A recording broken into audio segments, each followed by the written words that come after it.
Hello gamers, this is JackHammer4658 KTM eSports rider, and today I'll show you how to be fast at Red Bull Ring for this challenge. If you want to know the settings I use for this fast lap, wait until the end of the video and I will then show them to you. Let's go. So here we are on board a lap with Red Bull KTM's Jack Miller, approaching the final corner now. Already activating the rider device upon exit. It activates now up the box as we go down the start finish straight across the line to start the lap.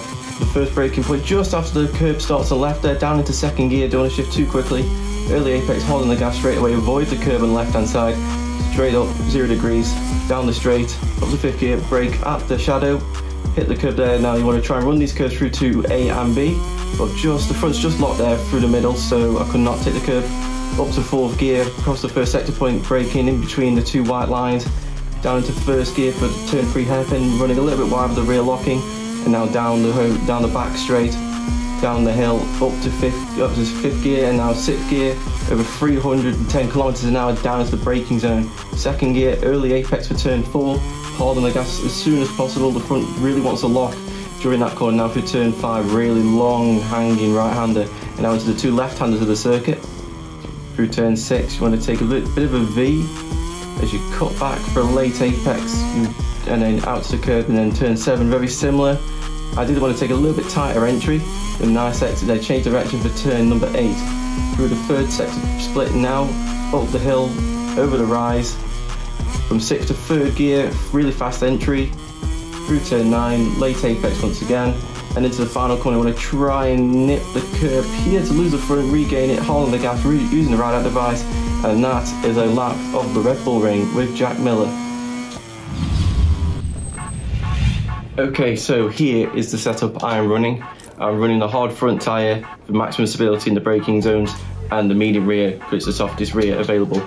In the suspension, I'm running the front preload at 3, just give that little bit of stability and turning, whilst my oil quantity and spring holders are at 7, really stiff because I like to get the bike to the point where I want it to, and the front can absorb the curves quite well, so that's not really a problem. The forks compression is at 5. This is just to make sure everything is a little bit smoother because the front springs are quite hard, so just get that extra bit of stability. And same here for the fork extension, it'd be even more stable than the compression.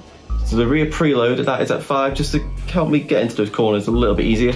Swing on connector is at 7 to make sure the bike can turn a little bit more for the long corners like turns 5, 6, 7, 8, 9. So that is when it's ideal, and you can get it's got quite a bit of grip to it as well sometimes. The rear spring holder is at 3 just because the front is so stiff that the rear, I feel like, needs to be a little bit loose, otherwise the bike can be completely stiff and you don't want that, especially at a place like the Red Bull Ring. The single shock absorber compression and extension are both on 1 because as I say, I need the rear end to be a bit more agile, and plus it will help just to give that little bit of grip, but it will maybe make a few more shock movements in the braking zones and on the acceleration, but I think it's the best compromise that I can find. The vehicle geometry, the steering head inclination is at 1 for the maximum agility, whereas the trail is at 4 just because the rear needs to be, because it's so agile in the suspension, I need it to be a little bit more stable, just the geometry, just so it evens out. The steering plate position is at 5 just so I have that extra bit of stability in the front, because in corners like turn 4 the front end can easily just wash away, so you need that extra bit of stability and safeness to run at, but also you don't want to go too far because you then start having understeer, so I think 5 is the right compromise. And the rear swing arm length is at 7, the longest it can be, just to prevent wheelies, because coming out of the likes of turns 1, 3 and 4 you can get quite a lot of wheelies sometimes if you're a bit too aggressive on the power. So yeah, that is the vehicle geometry. The gear ratios are all default for now. They are, I don't think they will be changing quite a bit. I think the sliver clutch you could probably run higher, the final gear ratio probably want to run higher, but for now this is for a base setting. I think it's a good base.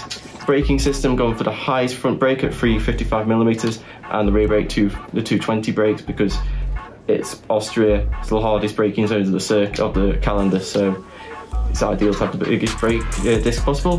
The ECU traction control is at 1 for maximum amount of power, and I feel like I can control the power quite well. The engine braking is at 4, just to get the bike stopped a little bit, but not too high, so the rear will lock all the time, because rear locking can be a problem in turns such as 2 and 4.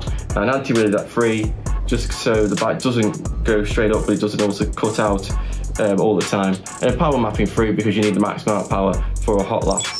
So I hope you've enjoyed, and good luck for the challenge.